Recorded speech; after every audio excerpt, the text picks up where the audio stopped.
மேற்கு வங்கத்தில் மருத்துவர் பாலியல் வன்கொடுமை செய்யப்பட்டு கொல்லப்பட்ட விவகாரத்தில் வழக்கின் விசாரணையை சிபிஐக்கு மாற்றி கொல்கத்தா உயர்நீதிமன்றம் உத்தரவிட்டிருக்கிறது. அண்மை செய்தியாக பார்த்துக் கொண்டிருக்கிறோம்.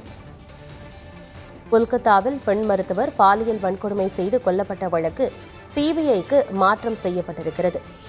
விவரங்களோடு செய்தியாளர் நிரஞ்சன் இணைந்திருக்கிறார். நிரஞ்சன், இந்த வழக்கு தொடர்பாக ஏற்கனவே விசாரணை என்பது நடைபெற்றுட்டு வருது. குறிப்பாக சம்பவ இடத்துல தேசிய மகளிர் ஆணையமும் சென்று விசாரணையில் ஈடுபட்டு இருக்கிறாங்க. இந்நிலையில இந்த வழக்கு சிபிஐக்கு மாற்றம் செஞ்சிருக்கு கொல்கத்தா உயர் நீதிமன்றம். என்ன விவரம்?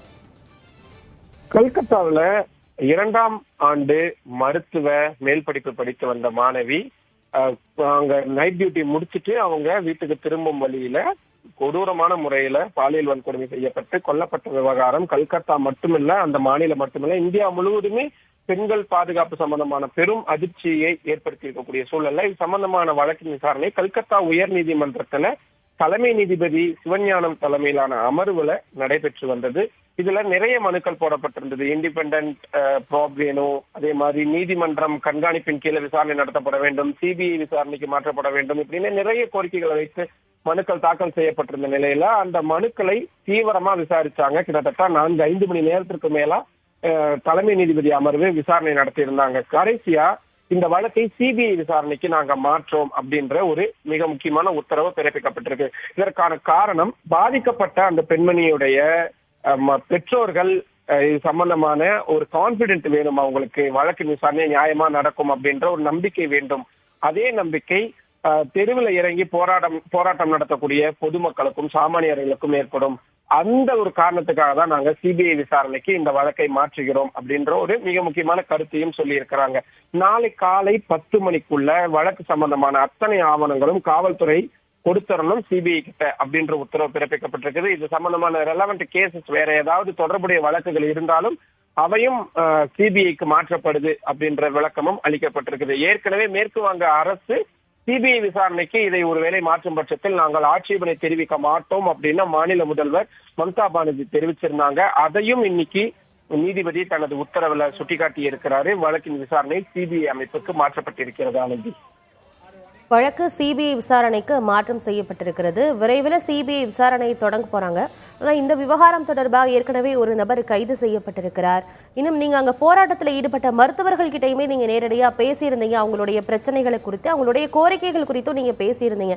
ஆனா இந்த சம்பவத்தை பொறுத்த வரைக்கும் இந்த விசாரணை வளையத்துக்குள்ள இன்னும் வேறு யாரெல்லாம் வரதுக்கு வாய்ப்பு இருக்கு நிரஞ்சன்? இன்னைக்கு வழக்கு விசாரணை நடைபெற்ற போது இதே கேள்வியை நீதிபதிகளும் எழுப்பியிருந்தாங்க. காவல்துறை சார்பா நாங்க சந்தேகிக்கப்படக்கூடிய சிலரை நாங்க பிடிச்சு வச்சிருக்கிறோம், அதே மாதிரி விசாரணை வளையத்திற்குள்ள கொண்டு வருவதற்கான அமைப்புகளும் நாங்கள் சரி செஞ்சு வச்சிருக்கிறோம்.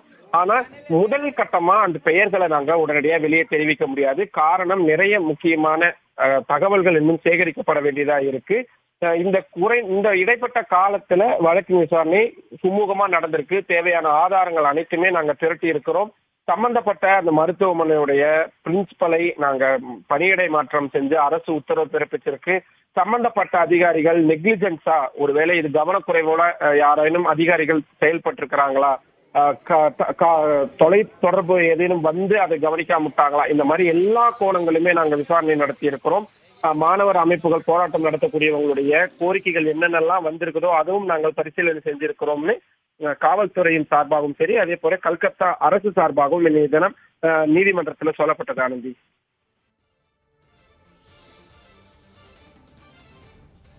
நிரஞ்சன், நீங்க இடைப்பில இருங்கள், தொடர்ந்து பேசுவோம். கொல்கத்தாவில் பெண் மருத்துவர் கொடூரமான முறையில் பாலியல் வன்கொடுமை செய்யப்பட்டு கொலை செய்யப்பட்டிருக்கிறார்.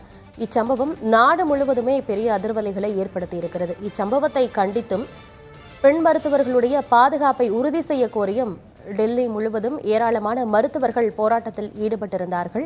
அவர்களுக்கு ஆதரவு தெரிவிக்கும் விதமாக நாடு முழுவதும் ஆங்காங்கே மருத்துவர்கள் போராட்டத்தில் ஈடுபட்டிருந்தார்கள். இந்த வழக்கில் நியாயம் கிடைக்க வேண்டும், குறிப்பாக பெண் மருத்துவர்களின் பாதுகாப்பை உறுதி செய்ய வேண்டும் என்ற கோரிக்கைகளையும் போராட்டத்தில் ஈடுபட்டிருந்த மருத்துவர்கள் முன்வைத்திருந்தார்கள்.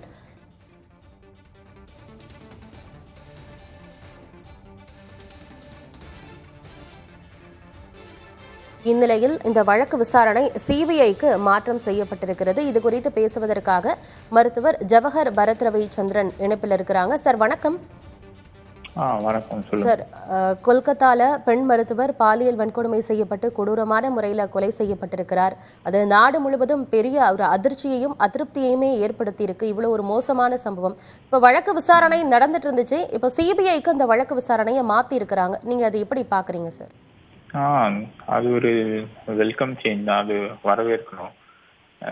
இந்த மாதிரி அவங்களுக்கு ஜஸ்டிஸ் சீக்கிரமா கிடைக்கணும்.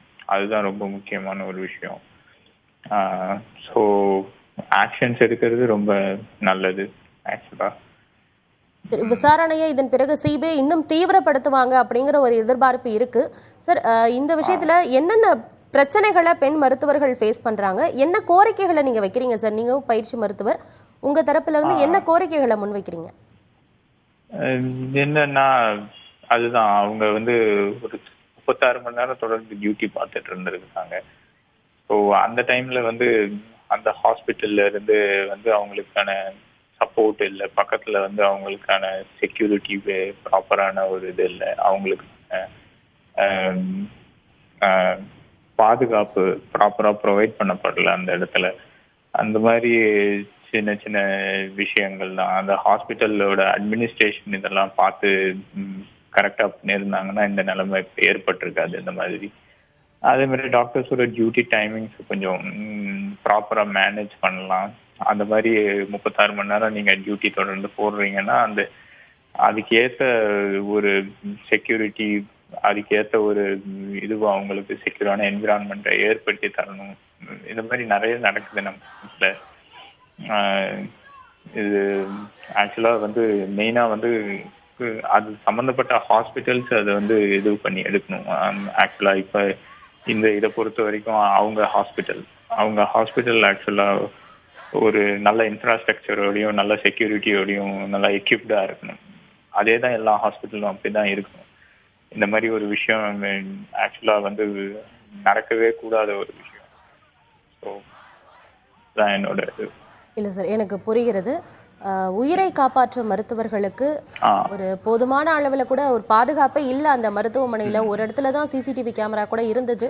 செய்திகள்லையுமே பார்த்துருந்தோம். நீங்கள் பேசும்போதே அதை புரிஞ்சுக்க முடியுது. இனி இது போன்ற சம்பவம் நடக்காத வகையில் அனைத்து மருத்துவமனைகள்லையுமே உரிய பாதுகாப்பு வசதிகளை செஞ்சிருக்கணும். குறிப்பாக அப்போ பணியில் இருக்கக்கூடிய பெண் மருத்துவர்களுடைய பாதுகாப்பு உறுதி செய்யணும். இணைப்பில் வந்து பேசியிருக்கீங்க. நன்றி திரு ஜவஹர். தகவல்களை வழங்கிய செய்தியாளர் நிரஞ்சன், உங்களுக்கும் நன்றி.